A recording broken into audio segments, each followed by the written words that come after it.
गुल के ऊपर बहुत बड़ा प्रेशर आ चुका है। मुश्किल वक्त में गुल का भाई भी गुल को छोड़ देता है और इनकार कर देता है कि भाई मेरे पास पैसे ही नहीं है। और जो गुल का हस्बैंड है नफीस साहब, ये भी दूसरी बेगम लेकर घर के अंदर आ चुके हैं।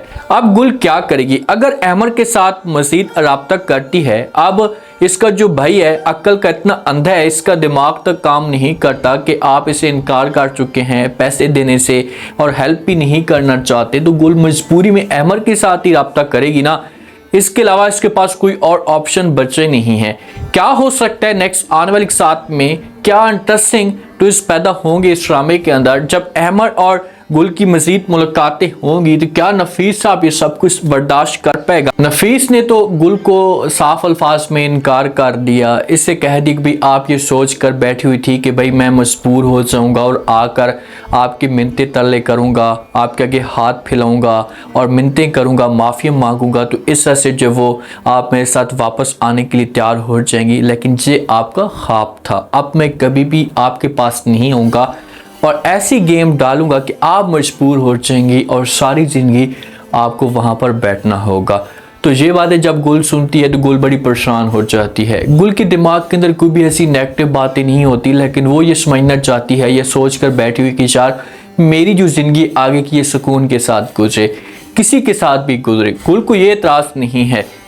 गुल अपनी माँ के लिए जब खाना लेकर आती है तो माँ को उठाने लगती है, माँ को भी बात नहीं सुनती, बार बार माँ को आवाज़ें देती है, हाथ मारती है, तो माँ की हालत बिगड़ी पड़ी होती है। गुल हो जाती है बड़ी परेशान। घर के अंदर कोई भी बंदा मौजूद नहीं होता, इसका भाई भी मौजूद नहीं होता, तो गुल अचानक से भाई को कॉल करती है। परेशानी में आकर भाई को कॉल करेगी। जब भाई को कॉल करती है तो भाई को सब कुछ बताना शुरू कर देती है। भाई को कहती है कि अमन जी की हालत बहुत ज़्यादा ख़राब है, मैं बार बार उसे उठा रही हूँ, उठने का नाम तक नहीं ले रही, बेहोश पड़ी है, उसकी हालत ख़राब हुई पड़ी है, तो हमें जो इमरजेंसी में इसे लेकर जाना होगा डॉक्टर के पास।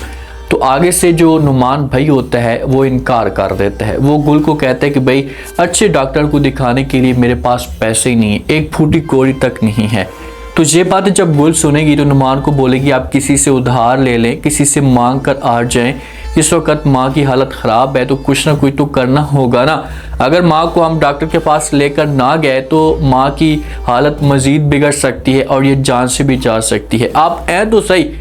लेकिन भाई जो होगा ये इनकार करेगा, बार बार बहाने ढूंढेगा कि मैं काम में बिजी हूँ, नहीं आ सकता, दूर हूँ, तो आप कुछ करें, आकर मैं फिर देख लूँगा। तो यहाँ से बेचारी इसके हाथ पांव तो फूल जाते हैं और भागती है, घर से बाहर निकलती है, मेडिसिन लेने के लिए जाती है।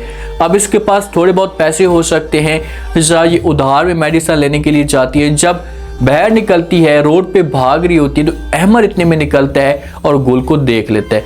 अहमर जब देखता है गुल के पीछे आता है, गुल को आवाज़ें देता है और गुल रुक जाती है। तो फिर अहमर इससे पूछना शुरू कर देता है और कहते हैं क्या हुआ, आप इतनी परेशान क्यों हैं और इतनी तेज़ी के साथ किस वजह से भाग रही हैं। तो आगे से गुल जो होती है ये सब कुछ बताना शुरू कर देती अहमर को और कहती है कि अमन जी की हालत ख़राब है तो मैं मेडिसिन लेने के लिए जा रही हूँ, पता नहीं क्या होगा।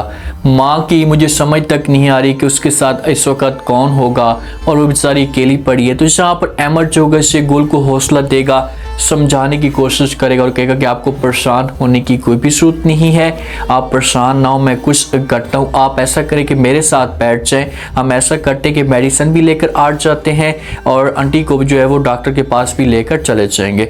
तो गुल बेचारी मजबूरी में, उसको तो समझ तक नहीं होता, उसके तो पसीने छूट जाते हैं, तो इसे अहमर की बात मान लेती है और इसके साथ गाड़ी में बैठ जाती है।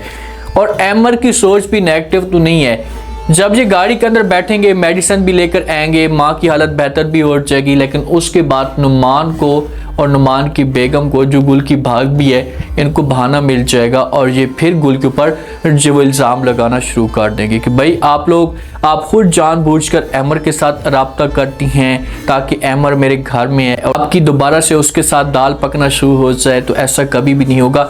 ये लोग गुल के ऊपर इल्ज़ाम लगाएंगे, खुद नहीं सोचेंगे कि भाई हमारी बड़ी कितनी गलती है, हमारी खुद की कितनी बड़ी मिस्टेक है कि हमने जो वो मुश्किल वक्त में, पहले तो गुल ने हमारे साथ रब्ता किया था ना, मुश्किल वक्त में हमने छोड़ दिया, तो लाजमी तौर पर ये कुछ ना कुछ किसी न किसी से मदद तो लेने की ज़रूर कोशिश करेगी।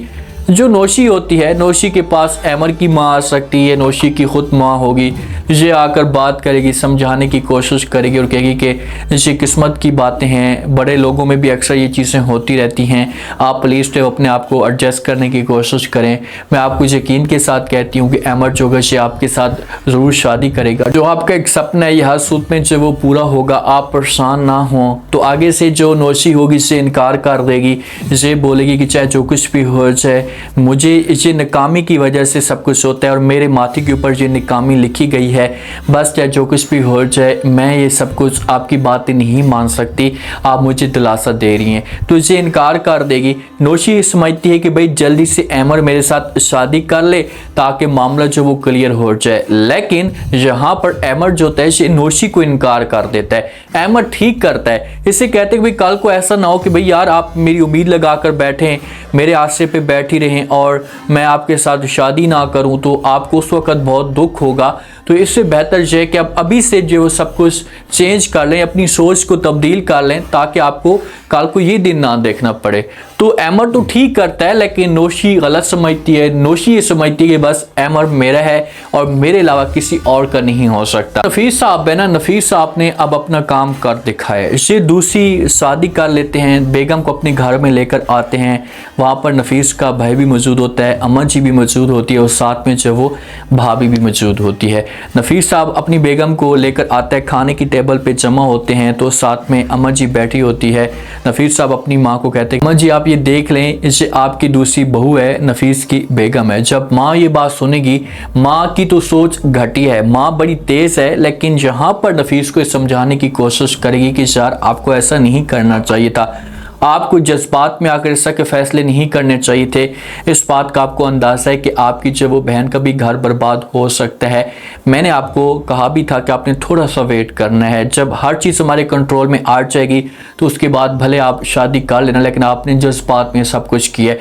तो नफीस जो होगा ये इन लोगों को इनकार कर देगा कि भाई मैं अपनी ज़िंदगी ऐसे नहीं गुजार सकता, अपनी ज़िंदगी को मैं कैसे ऐसे गुजारता। मैंने बार बार गुल को कहा भी है, रिक्वेस्ट भी किया, वो नहीं आना चाहती थी, तो मेरे पास कोई भी ऑप्शन नहीं बचा था।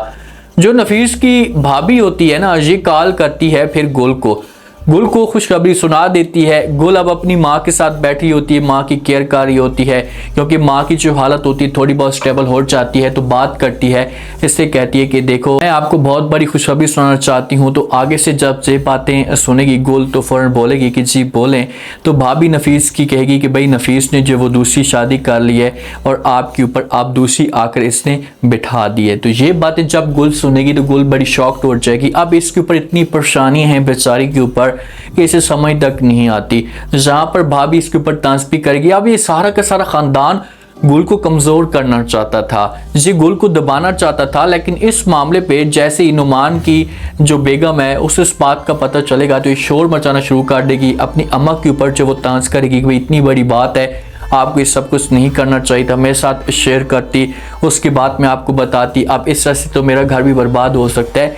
लेकिन इसने नुमान को ऐसे कंट्रोल किए हुआ है, जो नुमान की बेगम है, कि नुमान जो कि अपनी माँ को इनकार कर देगा। जब इन लोगों को पता चलेगा, माँ जो कि नुमान के ऊपर प्रेशर डालेगी कि भाई आप ऐसा करें कि अपनी बेगम को भी यहाँ से निकाल दें कुछ टाइम के लिए। जब इनके घर में जाएगी तो इनको लग पता जाएगा, लेकिन नुमान जो अपनी माँ को बोलेगा कि नहीं मैं ऐसा नहीं कर सकता। और एक लम्हा ऐसा आएगा कि नुमान और नुमान की जो बेगम है ये घर छोड़कर चले जाएंगे और सारा फिर जो प्रेशर होगा ये गुल के ऊपर आएगा। लेकिन उस मुश्किल वक्त में अमर जो होगा ये फिर गुल की सपोर्ट करना शुरू कर देगा, क्योंकि नफीस और गुल की जो कहानी है ये ज़्यादा देर तक नहीं चल सकती। इनका जो एक इंजाम होगा ये तलाक पे ज़रूर होगा। अब देखते हैं कि ये क्या करते हैं, अमर और गुल की मज़ीद आगे की कहानी कैसे चलती है। अगर अमर जो होगा से गुल को ऑफ़र देगा शादी करने के लिए, तो क्या गुल जो होगी से अमर के साथ शादी करने के लिए तैयार हो जाएगी। पहले तो नफीस से ये तलाक लेगी, गुल खुद डिमांड करेगी भाई मैं आपके साथ नहीं रह सकती, आप मुझे फिर तलाक दे दें। उम्मीद है आज का रिव्यू, आज के टीज़र